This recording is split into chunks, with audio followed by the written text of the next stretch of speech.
Hey everyone, how's it going? Thanks so much for tuning in. In today's video, I'm going to be completely restoring the interior on the 85 Monte Carlo SS.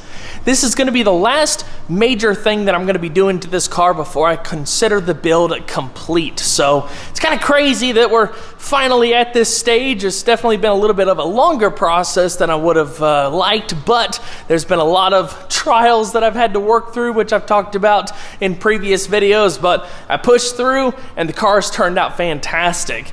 I've actually been putting some good miles on it lately. If you've missed the last episode, I've got a link to it down in the description box below. I took out the original automatic transmission and converted it over to a manual with a conversion kit from Pro Touring Products. It worked out fantastic. The car is infinitely more fun than it was before, but anyway, I want to make the interior as nice as possible while still retaining as much originality as possible because most of it is in good shape. I just want to take it over the top. So I'm going to pull everything out, replace the carpet, replace the headliner, repaint a lot of the plastics, and so on and so forth. I'm also going to be walking you guys through like the typical processes that I do when it comes to sound deadening and heat insulating. I'm working with some good friends of mine over at Second Skin Automotive Insulation to create a G-body specific deadening and insulating package. So I'll keep you guys up to date on that, on when to expect it. I think it's going to be really cool. I'd also like to give a big shout out to Original Parts Group. They've also been a big supporter of the channel for quite some time. And when it comes to G-body restoration parts, they've got you covered. So definitely check them out. I've got all of these links down in the description box below. As always, I've got a lot of work to do, so without further ado, let's go ahead and get started.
I still have a little bit more interior to take out, but I wanted to pause for a moment to explain what I'm going to be doing with the floor pan. So rust-wise, this car is very clean, but I knew it had a little bit of issue in the floor pan. So I already ordered a quarter, this back section right here, because it's rotted pretty bad. There's also a little hole in the passenger side floor, which I'll just make a little patch piece for that. This car had several water leaks that I had noticed when I first bought it. One common thing is the heater box that mounts to the firewall.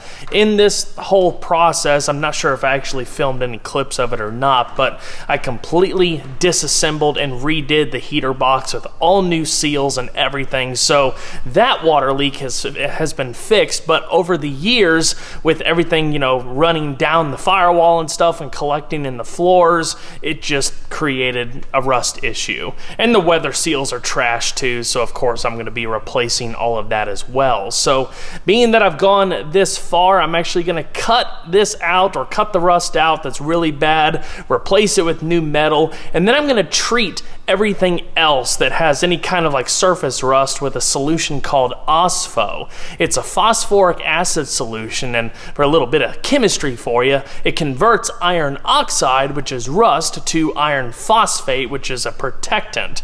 So as it cures, the rust will actually turn more of a black color, and it pretty much freezes it in its tracks. So you clean it up really good, treat it up with the OSPHO stuff, and it will not come back. So I'm going to do that, redo some of the seam sealer around the factory panels and stuff, get that new metal in there, bed line it, finish it nicely, and then we can move on to doing the sound deadening. So should work out pretty good.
After giving the OSPHO sufficient time to cure, which is about 24 hours or so, I went back through and got all of the residue up, and then I went through and deep cleaned every single bit of exposed metal that I planned on touching. I cleaned down with denatured alcohol, so everything is prepped and ready for the deadening mats.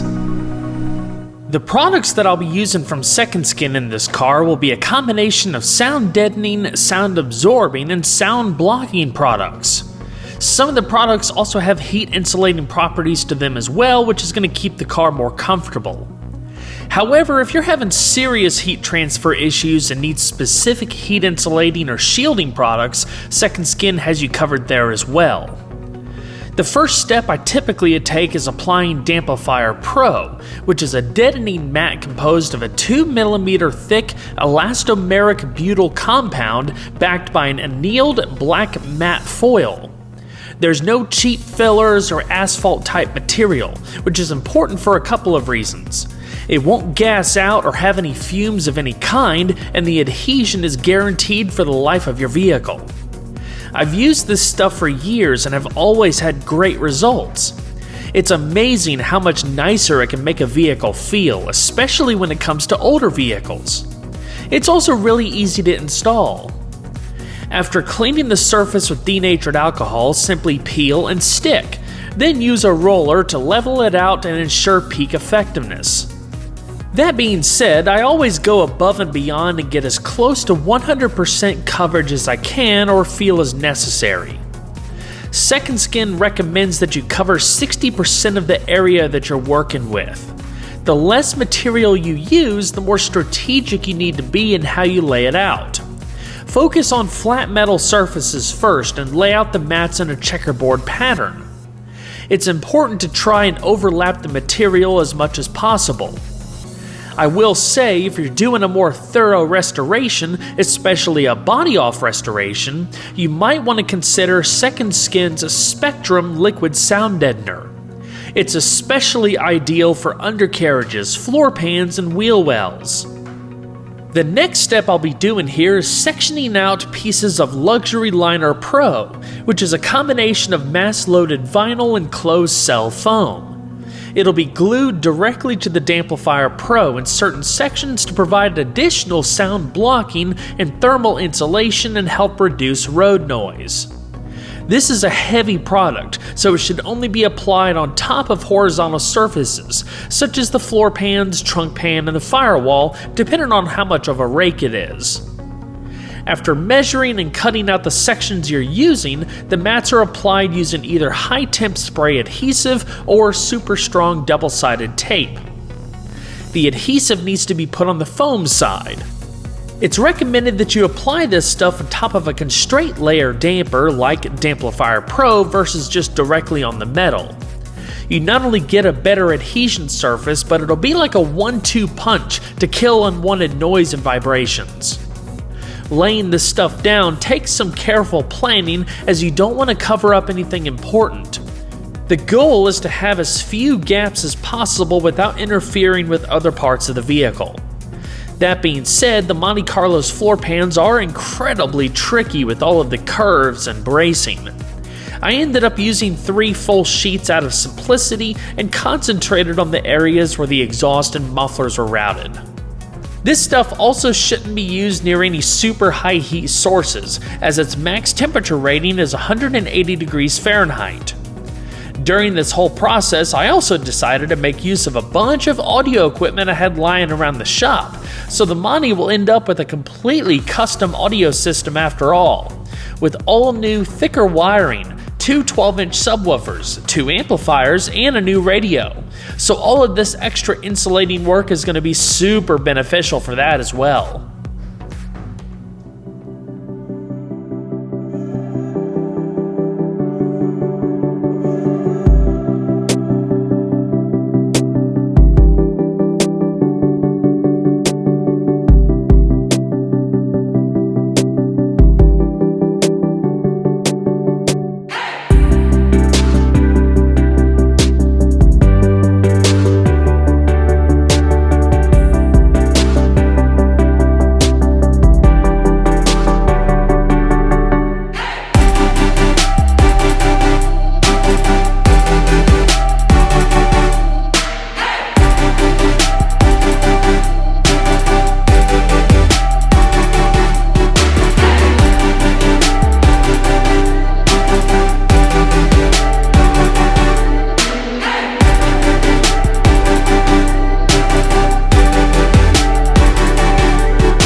A couple of additional second skin products I'll be installing to take this car over the top include Megazorb Pro Hydrophobic Melamine Foam and Overkill Pro Closed Cell Foam. Megazorb is an open cell material with excellent sound absorbing and thermal insulating properties. It's also very lightweight, making it a great option for inside door cavities, side panels, and above headliners. It's also available with an adhesive backing for easy peel and stick installation. One of the biggest issues with these cars is the doors. They're quite hollow, rattle prone, and have a lot going on internally when it comes to the window components. With the insides double layered in Overkill Pro and internally lined in Megazorb, the doors now close with the solidity you'd expect out of a newer, more expensive car. It's impressive to say the least. Lastly, I decided to use Overkill Pro, which is a 3/8 inch thick closed cell foam material in place of all of the factory original jute material. Due to the nature of Overkill, it's not meant to be a primary noise blocker. It's best used as a decoupler to stop rattling panels or prevent hard surfaces from contacting each other. I ended up installing it in all of the rear side panels, the rear package tray, and the back side of the door panels. It's also lightweight, water resistant, has excellent thermal insulation properties, and is available with a peel and stick backing. I can honestly say this project is complete. Everything that I set out to do on this car is done. It turned out great. Somebody else can paint it. You know, in all seriousness, somebody had repainted this before, and it's not the greatest repaint. So that's really the only Achilles heel of this car. Everything else turned out so good. The tune port system is very unique. Obviously, the manual transmission is so much fun, and with the fully restored interior and new audio system, this thing is so comfortable and enjoyable to drive long distances, especially with the air conditioning. I made custom AC lines using a combination of aftermarket fittings and the Monte Carlo's original AC lines. I had rebuilt the entire AC and heater box, so all new seals, fresh system, tons of wonderful, nice cold air conditioning throughout the interior. So this car has worn me out, I swear. But anyway, before I close this video out, let me get a bunch of beauty shots of the interior so you guys can really get a good understanding of just how nice this thing turned out.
everyone, that's going to wrap it up for this video. I hope you all enjoyed. Please don't forget to leave a like down below because it really helps the videos a lot. There's only one more video left in the Monte Carlo series, and that's the final in-depth review. I can't wait to start filming it. It's been a long time coming. Of course, in addition to talking about, the Monte Carlo in general, I'll also be taking a deep dive and recapping everything that I did to this car. It's going to be so much fun, and I'll keep you guys up to date on when to expect it. But it will be very soon. If you haven't subscribed already, consider doing so and make sure your notifications are turned on. If you haven't, or you haven't seen any of the other Monte Carlo videos, or you're new to the channel, I've got a link to this build playlist down in the description box below. I'll see you guys on the next one. Take care.